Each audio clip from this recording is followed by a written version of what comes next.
What's cracking, everybody? Welcome back to the channel. New video. Today we're gonna talk about something that has to do with a bloquero, right? And I'm gonna have to break down some stuff for you guys so you guys get a better understanding. So, in the California Department of Corrections, when you're in a level 4 180, which is the maximum, there's two different levels of level 4s. Level 4 270 and level 4 180. 270 means the degree in which the cop in the tower has an eyesight, right? You go into 270, there's no walls in between the sections. He can see from A to C with a clear view, right? In a 180, there's A section, and then there's a concrete wall. And then there's B section, and it's a concrete wall that separates A, B, and C, right? There's a wall in between every section. So there's only 180 degrees of eyesight, supposedly, right? So that's how it goes. Now, here in California, we call the buildings blocks. They're not called like buildings, one building, two bits. Very rare you're gonna hear that. It's one block, two block, and on a 180 yard, there's 8 blocks, right? Block, so the Mexicans will refer to it as bloque. Block or bloque, right? Now, you would have the leadership on the yard, right? The mesa, the table, whatever you want to call them. And it's 3 to 5 people that are on the mesa. Their responsibility as the leadership for the Southerners on the yard. Now that everybody's out, the real leaders are out there, right? But the way it used to be, it's going to be 3 to 5 dudes. Their responsibility is the safety of all the Southerners on the yard. They are in charge of enforcing all the rules. Everything that goes down on that yard, as far as Southerners, they dictate the program, right? Now, because the meseros, the guys on the mesa, they're dealing with some very serious issues. You know, I remember when guys would say, oh man, that guy got on the mesa, now he thinks he's all hard. Look at him. And I would tell people, it's not that he thinks he's hard. He has a lot of responsibilities that you'll never know about. The issues that the mesa are dealing with on a daily basis, keeping tabs on stuff, communicating with the ADSEG, the whole other yards, other prisons, and other activities. That's not for conversation for those that aren't involved. I used to make it a point. If somebody would come up to me and they wanted to start talking about something that wasn't my business, I would tell them, hey, excuse me, Holmes, am I going to be making any money off of this? And they'd be like, nah, I was just talking. Yeah, but it's not my business, homie. With all due respect, it's not my business, Holmes. I don't want to know about it. And that was a habit of mine. And the reason why, and I've talked about this in an old video, is when you talk to somebody about something and then you get snatched up off the yard, the guys in the back are going to ask you, hey, who did you talk to about this? And you're going to remember, man, I talked to the homie so-and-so. I talked to the homie so-and-so. And even if you say, nah, I don't think it was him. Well, the guys in the back, they're not that guy's friend. They're not that guy's camarada. If they don't know him, everybody you just mentioned as hey, I talked to this one and that one about it, they're all in the circle of suspicion now. So, anyways, getting back to my point, the mesa deal with a lot of stuff. It's very serious stuff. And so the last thing that they need is to deal with all the petty bullshit that's going on. So, each block, the mesa will talk amongst each other and designate, or at least ask someone in each building if they're willing to take care of the building for them. They're not part of the leadership. They're just helping out, right? And what the bloquero does, it's his responsibility to assign, let's say the bloquero in building 1. He lives in C section, right? As I said, there's walls between. If he's in C section, he can't see into B. He can't see into A. So what he's gonna do is he's gonna assign somebody that lives in B section to be his eyes and ears, and A section to be his eyes and ears. So if a new person comes in, gets put in a cell in A section, and him and his cellie don't see eye to eye, they're not getting along for whatever reason, that's the responsibility of the guy that's taking care of A section. And he's going to do what he can do before he takes it to the bloquero. Because the bloquero doesn't want to be babysitting grown-ass men. So he's going to delegate those responsibilities to the guy in A section, the guy in B section. The bloquero will take care of the section he's in. But he's the eyes and the ears for the mesa in that block. If the guys in A section that can't seem to get along, if the guy that has the section can't get them to agree to disagree, then he's going to take it to the bloquero. Hey, look, Holmes, this is what I've done. I've talked to these vatos, or maybe they're just making noise at night. Whatever the issue is, they're going to take it. He's going to take it to the bloquero. When yard goes out, the bloquero's going to talk to the individuals, figure out what the problem is, and try to rectify the situation. If it's a situation that the bloquero just can't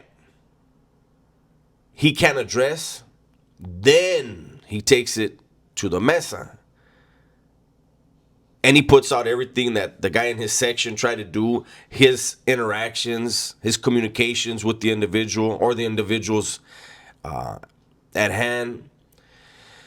And once it goes to the mesa, that's when things get serious.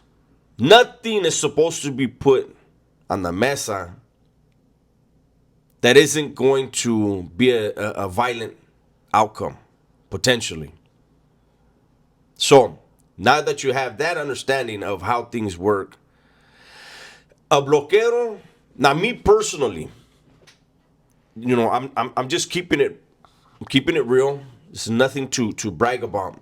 But I used to get drugs in just about every single weekend. And every time I got an issue of dope in, I made sure that I personally looked out for everybody on the mesa, for them to take care of whoever they're taking care of, do with it whatever they have agreed to with who they're working for, right? And I would also give some to each of the bloqueros.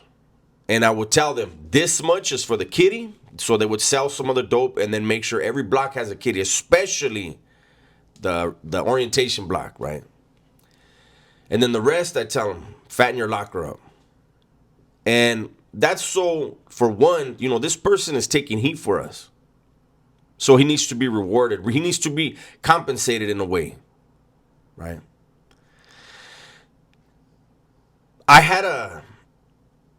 There was an incident because somebody asked me about, because I mentioned we forced a bloquero to relinquish his responsibilities, right? And I'm going to say this dude's name because he's a fucking idiot. So on one block, we had a bloquero we assigned. His name was Chino. And Chino was a hustler. I used to have him selling dope for me, right? So we had him looking out for one building, and then I had him selling dope for me. Like I said, this dude was a hustler, man. But as the days and weeks went by, the mesa, we were kind of discussing amongst ourselves. This dude has a lot of snake-like behaviors. We call them dope fiend habits, right? But he wasn't really giving us any problems. So we just decided, let him do his thing. And we'll ask around other dudes that are in there that we know, how's this guy doing, Holmes? How's he performing in his responsibilities? And one of the things that's done occasionally is we'll send bloqueros or the guys with the section to go around and just ask the homies, hey, what's up? How's everything? We just wanted to know if you're willing to help out the padding, if it's necessary. And Chino started bringing attention to himself because there were complaints where instead of going to sales and being respectful and getting at these perfect strangers in a respectful manner, Chino would go to their door and be like, hey, Holmes, come here. That's a no-no. And he'd be like, look, I got this block. This block is all me, and that's the type of behavior that nobody likes. And he would say something along the lines of, hey, look, Holmes, if I need you to do something, I'm going to need you to do it, Holmes. I don't need you to ask me any questions. Just know it's for the pad. No. So we became aware of his little bully tactics, thinking he was bigger than who he really was, right? So we pulled him to the side during yard, gave him a verbal beatdown. He swore up and down, nah, that ain't how it happened, Holmes. This and that. Hey, what? Look at Holmes. We don't need to be hearing about it. So tighten up. As I said, he was moving dope for me. Well, the dope's hot. The dope has responsibilities attached to it. He knew that when he accepted dope from me. And next thing you know, there was $100 that he owed, that he was taking a little too long to repay. And so with the bully tactics, the thinking he was bigger than who he really was and owing $100, I pulled him to the side. After I talked to the other meseros, I pulled him to the side and I told him, hey, Holmes, you're unemployed, big dog. And he was like, what?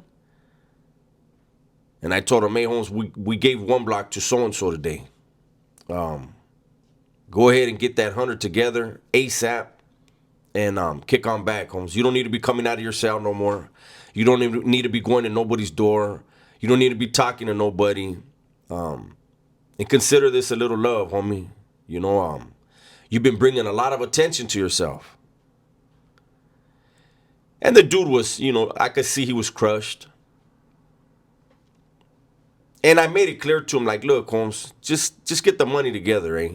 You're all right now. I'm not thirsty right now. I'm not chasing no money, but you know what your responsibilities were, and you've been fucking up, man. I got you. So Chino swears he got me, right? I think it was probably maybe a month later, one of my ex-cellies. This is a dude that I really had a lot of love for him.